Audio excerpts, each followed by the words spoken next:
This is Dr. James Spiegel in his teaching on the philosophy of religion. This is session number 8, Reformed Epistemology.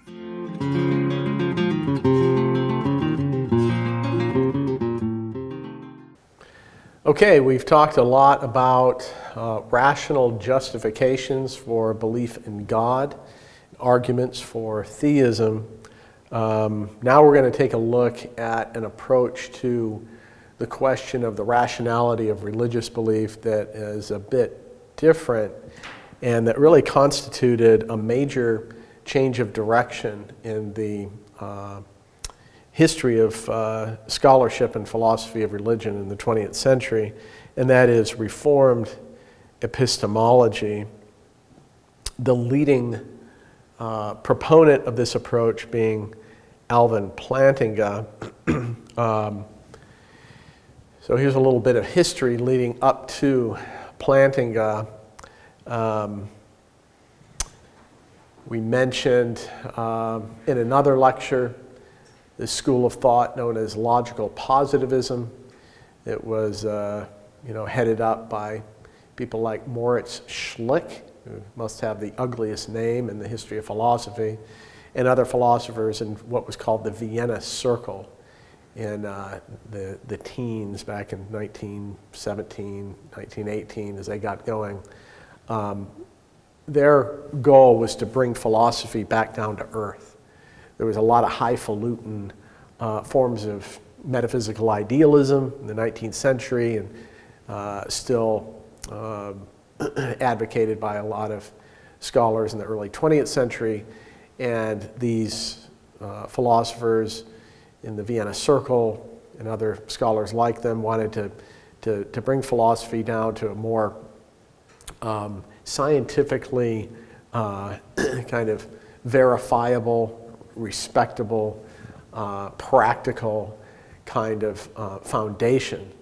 So what they did is they devised something called the verification principle, the idea that any statement or belief needs to be verifiable through empirical confirmation or testing, and that anything that can't be scientifically verified or empirically proven or confirmed would be considered out of bounds or not knowable. And so as the positivists developed this approach, it became more and more influential, and one of the many unfortunate implications of positivism, of course, is that beliefs about morality and beauty and God, human souls, become completely meaningless without any cognitive value, they would say. And it took a few decades for the inherent problems in positivism to be properly emphasized, such that this view could be, finally dismissed. But in the meantime, positivist ideas became very popular among scholars, and generations of college students in the West, in Europe as well as in the United States, came under the influence of this, this view, positivism. The most fundamental problem with positivism is, as we've noted in another lecture, that it can't satisfy its own demands. If it's the case that any belief is only rationally respectable and justifiable if it can be empirically proven or demonstrated, that principle itself cannot be empirically proven or demonstrated. This verification principle is not something you can scientifically confirm. So it fails its own test. It's self-refuting. If positivism is true, then we need to reject positivism as cognitively meaningful. That it's a cognitively meaningless thesis according to its own standard. But again, this positivist mindset and orientation was highly influential, and it influenced a number of thinkers into the 40s and 50s and 60s, who then increasingly became more and more skeptical about any kind of claims of religion, specifically belief in God, and atheism, agnosticism, religious skepticism became kind of the default orientation. And with Antony Flew in the 50s, 60s, and then 70s, arguing for a presumption of atheism, it became more or less a default position for those who were, respectable philosophers of religion to begin with an atheist mindset or orientation. So by 1966, I want to say, in May of 1966, there was a Time magazine cover story and on the death of God in the academy. And the cover just said, "Is God dead?" And stories on the rise of atheism and the demise of religious belief among scholars, and positivism and Flew's influence as well were huge in this. At precisely that time, as it turns out, in the humble office of a scholar at Calvin College, he might have been at Wayne State at the time, Alvin Plantinga was writing a book that was addressing this issue, specifically, do you need evidence to justify your belief in God in order for it to be rationally respectable, in order for you to satisfy your intellectual obligations? And this book eventually was published under the title God and Other Minds. And Plantinga's conclusion is that no, you don't need to provide, rigorous arguments and evidences to be warranted to believe in God. And so he developed this thesis in very significant ways over the decades, and culminating in this trilogy of books called the Warrant Trilogy, published by Oxford University Press in the 90s, and third volume in 2000, developing a whole epistemology that's come to be known as a Reformed epistemology. So I'm going to kind of outline the main themes in Reformed epistemology, and it'll become clear how different this is from the ways of thinking about religious belief and what it means to be a rational believer in God that are common in other quarters. So, Reformed epistemologists argue, Plantinga included, for starters, that natural theology is not very useful. Arguments for the existence of God have their limits, and others had, in the presuppositionalist apologetic tradition, have been making this point for many years, emphasizing human sin as being a kind of block in terms of really being convinced by evidences for God. But there are other reasons as well that Plantinga highlights why natural theology is not particularly useful, or at least it's limited in terms of its usefulness. So he thinks that a more humble view on the prospects of natural theology is appropriate. And then, but that's okay, because the religious believer doesn't need evidential justifications or arguments to support or ground their belief in God. The believer can assume from the outset that God exists.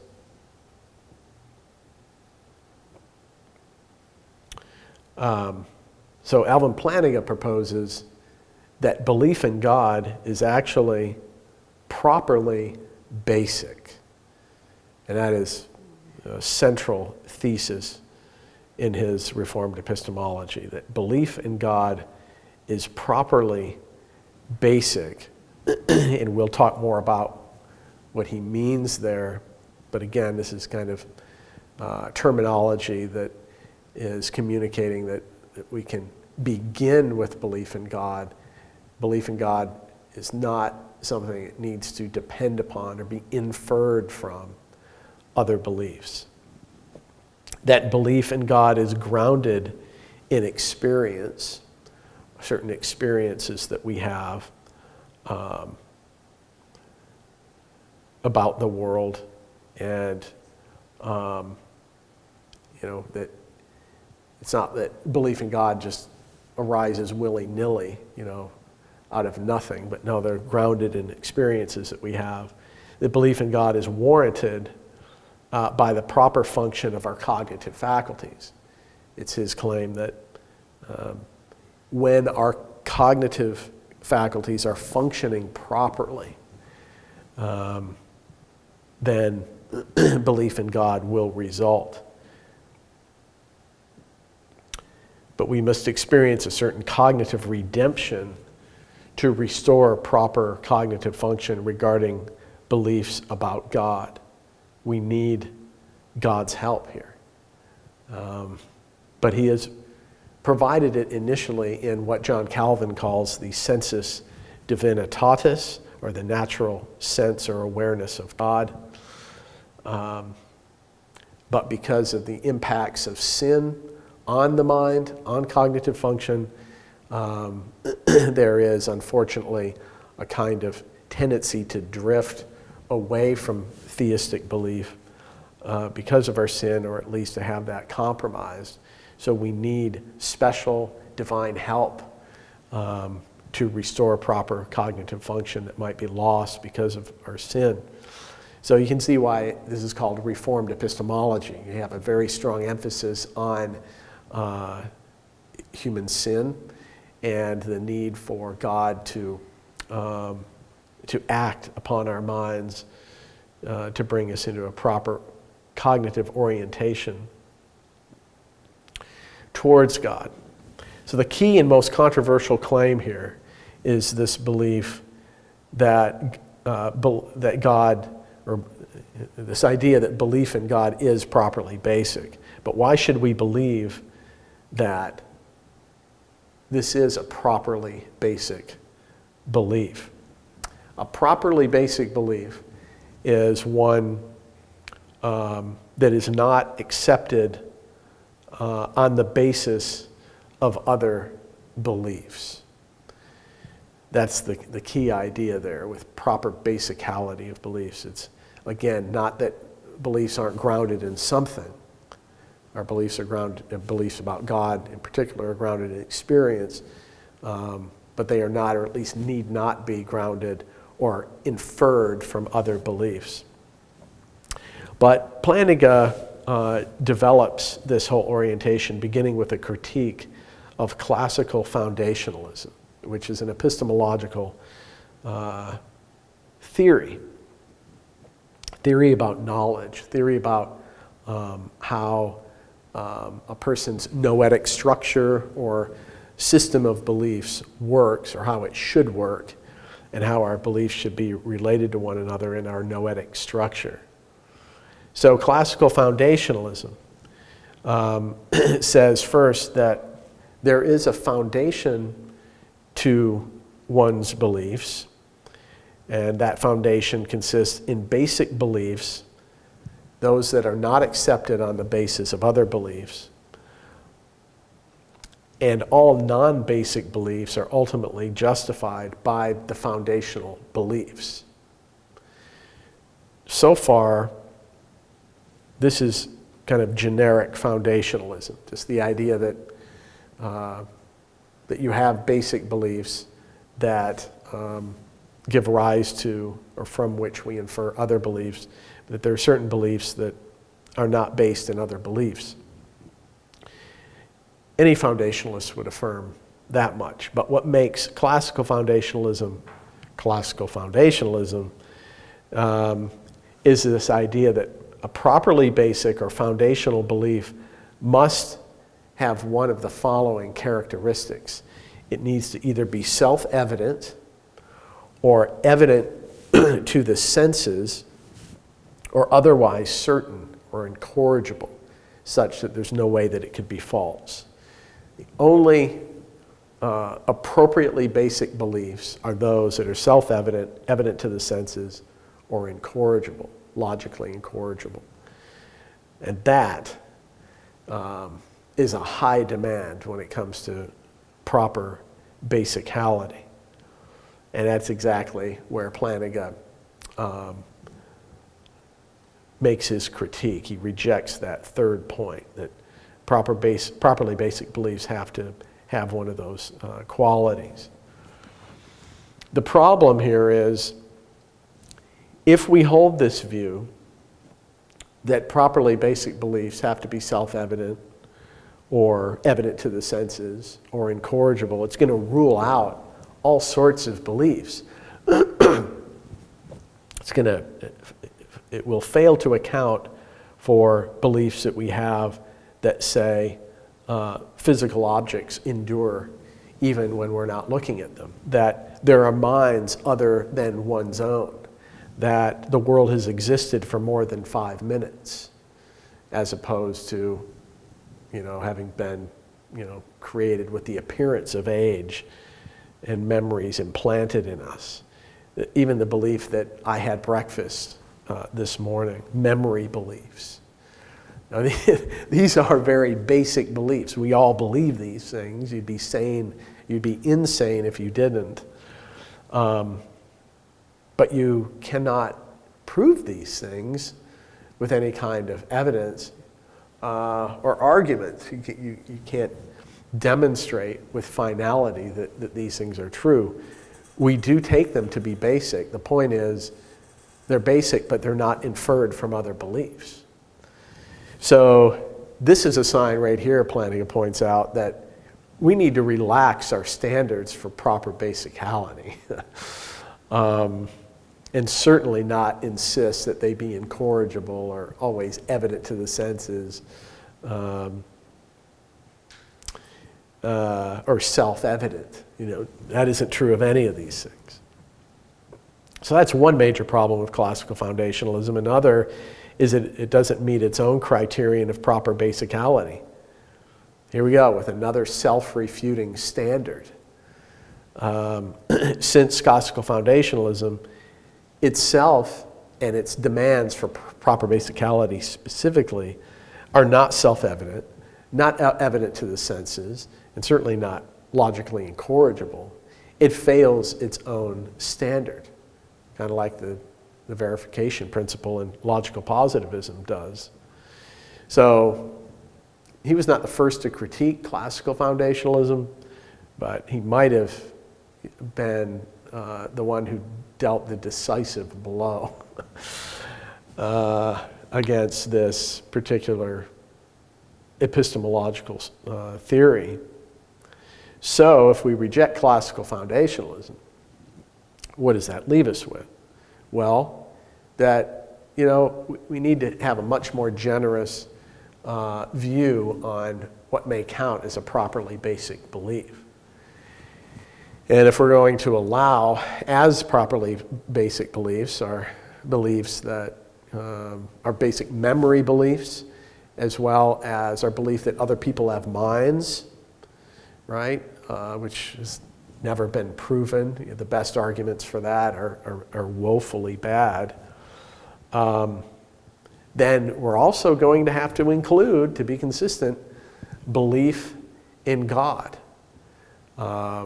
Beliefs in God that, especially since they are grounded in so many human experiences.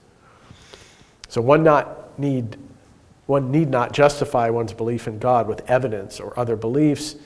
We are within our intellectual rights to start with belief in God. And that's the idea here of beliefs in God and beliefs about God being properly basic. And by the way, it isn't just the belief, the bare belief that there is a God that's properly basic, but also things like God is pleased with me, God loves me, or God, wants me to,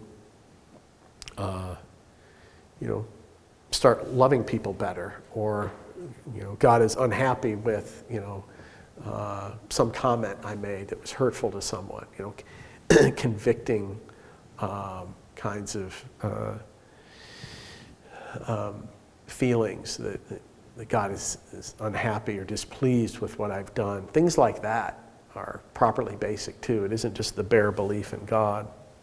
And so this parallels many other basic beliefs that we hold. This basic belief in God, including what we've talked about in some other context, our basic beliefs in the general reliability of sense perception, the existence of the external world, the law of causality, the uniformity of nature, and the existence of other minds. A brief explanation about why I place the existence of the external world on that list, since, well, isn't it evident from my senses that there's an external world? Well, maybe what is actually more of an assumption there is just the fact that I am aware of an external world, or even that I am awake now and not dreaming. Again, that's not something you can prove philosophically or scientifically without making significant assumptions that are, again, articles of faith. So that's somewhat connected to the assumption we make regarding the general reliability of sense perception. But beliefs about causality and the uniformity of nature as well are properly basic beliefs. And I wanted to highlight the last item on that list regarding the existence of other minds. This is something that we all assume every day, if we are sane, regarding all the people that we interact with throughout any given day, that other people have their own beliefs, thoughts, and feelings, just like we do. Even though that is something we all believe and should believe, it's something that we can't prove or demonstrate, that there are actual minds behind the faces that we meet and interact with. The parallel here between the other minds within the human bodies that we encounter every day and the mind behind the world is a significant one, that analogy, that parallel. And this is really what Plantinga seems to be getting at in entitling his book, that first book he wrote on this topic, God and Other Minds. God is the mind behind the cosmos, and just as I am rationally justified in believing in a properly basic way that other human beings have minds, similarly, by analogy, I am within my intellectual rights in believing that there's a mind behind the universe, and starting there in a properly basic way. So God is, you might say, just another mind about whom we have a properly basic belief, no different in one sense from the other human minds we encounter and have beliefs about. Of course, he is unique because he is the infinite, all-wise and almighty, all-good mind behind the universe as a whole, not just occupying a particular human body. So regarding God and other minds, we have properly basic beliefs according to Plantinga and other Reformed epistemologists.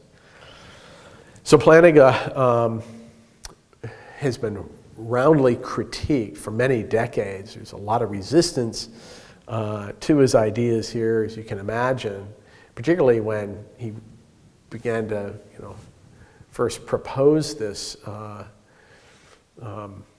this view in the 60s and then into the 70s, developing these ideas. There's a lot of resistance, a lot of critique, because he was kind of laying his axe at the root of the tree and challenging some of the presuppositions of classical foundationalism and the lingering effects of logical positivism. So among the objections that have been made to Plantinga's Reformed Epistemology is this one, that his whole approach will make properly basic belief arbitrary, that people could just believe anything they want in a basic way, and that it kind of opens the floodgates to irresponsible belief. Plantinga's response here is that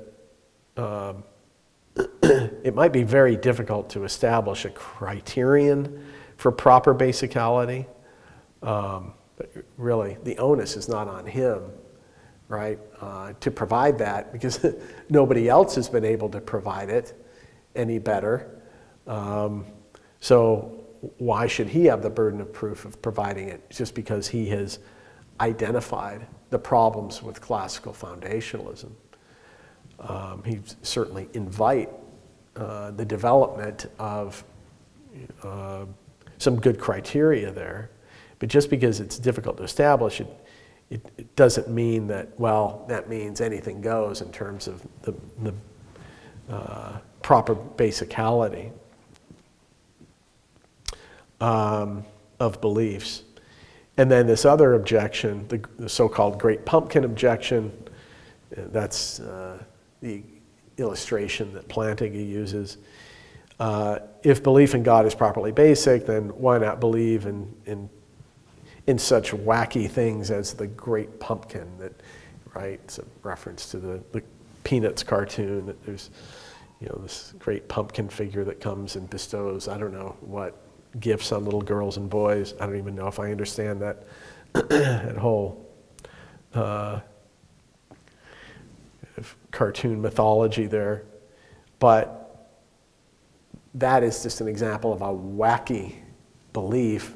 So doesn't Plantinga's view invite such crazy beliefs as that? He notes, I think, that wisely and appropriately, certainly from a Reformed theological perspective, that a big difference between belief in God and the Great Pumpkin is that we have a natural tendency to believe in God. There is no natural tendency to believe in the Great Pumpkin or the flying spaghetti monster or any number of ideas that have been proposed to try to lampoon belief in God. We have the sensus divinitatis. We have a natural tendency to believe in a higher power, whatever names that might go by in different traditions and different cultures. There is that natural tendency, which would explain why 90% plus of the human population believes and has always believed in some sort of higher power. So we don't need to worry about people literally believing in, completely cockamamie entities like the Great Pumpkin or the flying spaghetti monster. So that's how Plantinga responds to those objections. And to this day, Reformed epistemology, highly respected and much discussed epistemological orientation, which I think is very helpful and encouraging for those of us who have religious beliefs, and kind of showing why it is that we are perfectly within our intellectual rights to believe in God, even if we don't have arguments that we can offer to defend that belief. We can begin with belief in God, and that's perfectly respectable from a rational standpoint.